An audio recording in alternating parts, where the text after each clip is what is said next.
waxay jawi degan isaga qaadanaysay hotel yar oo basiida miis iyo kursi ay kaligeed ku fadhiday agteeda waxaa yaalay miis kale Maria waxay qabtay madow timaheedu way gaagaabnaayeen xoogaa gabar cad bishima guduudan koobiyaan cabaysa gabar aad u qurux badan qiyaasta da'deedu 20 ilaa 23 saasay tahayna kaligeed fadhida oo aanay cidna la fadhin intaasiba waxay qabteen indhaha mid ka mid ah dhalinyaradii meesha joogtay oo uu arkay fursad una yimi kuna yiri quruxleed kursigan ma cid ba kuula fadhiday si haddaad dhahdid may aan u fadhiisto iyadoon u jawaabin bay koobkii biyaha ay cabaysay ku daadisay kursigii oo ay ku tiri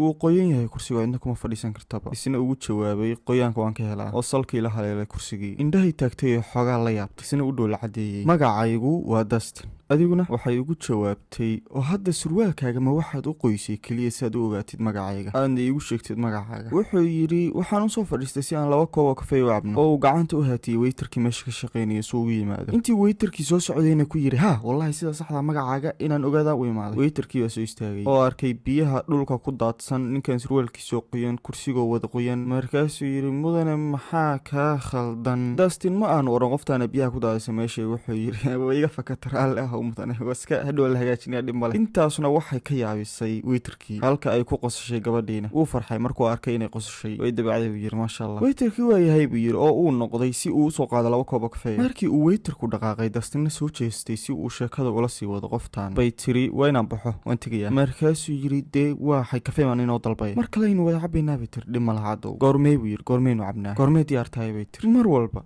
bay tiri okay oo inta soo qabatay fine ama waxaan yaree meheradaha faraha la isaga tirtiray khafiifka qalina soo qabatay ugu qortay nambarkeeda oo ay u dhigtay kadibna dhaqaaqday sabay u dhaqaaqday meentay istaagtay way socotay may qoftan waxay ku fadhiday wheelchair ama kursiga dadka curyaamiinta ay isku wadaan markii uu arkay inaanay kicin ay ku dhaqaaqday kursi yarkan wajigiisii waa isbedelay isagoo hadduu ogaan lahaa inay saan tahay aan u imaan lahayn way aragteen wajigiisii isbedelay haddana wuxuu isiriyaan laga dareemin oo tiri insha Allah bari baynu wada cabaynaa kafeega ee istiyaar hayuu yiri anaa ku soo wacay isagoo dhoola cadeynaya waxay tiri magacayguna waa gool barasho wanaagsan barasho lamida Dustin way soo dhaqaaqday iyadoo kursigeedii isku riixaysay markay dhaaftay ee uu arkay inay libidhay buu warqadii yarkeedo khafiifka ee dhulka isaga tuuray isagoo u muuqday inaanu wax interesting ama xiise ah u haynin iyada warqadiina si toos ah biyahay ugu dhacday oo ay milantay sida cusbadii maxaa yeelay markii hore khafiif ahayd subaxdii xigtay Dustin maadaama uu ahaa nin dhalinyaro ah oo shaqo doona wuxuu qaatay faylashiisii oo uu tagay guriga ninkii taajirka ahaa ee uu la ballansanaa way wada kulmeen taajirkii baa weydiiyey bal waran Dustin wacnaan walaal adeer baan ku ah waayahay adeer ma waad wax khibrada u leedahay amaba kama rabo yiri aniga lazy na gaari ku wadi bas laakiin lazy waa la gadan karaa ilaa waxaan ka rabaa inaad tahay qof wax badan gaari soo waday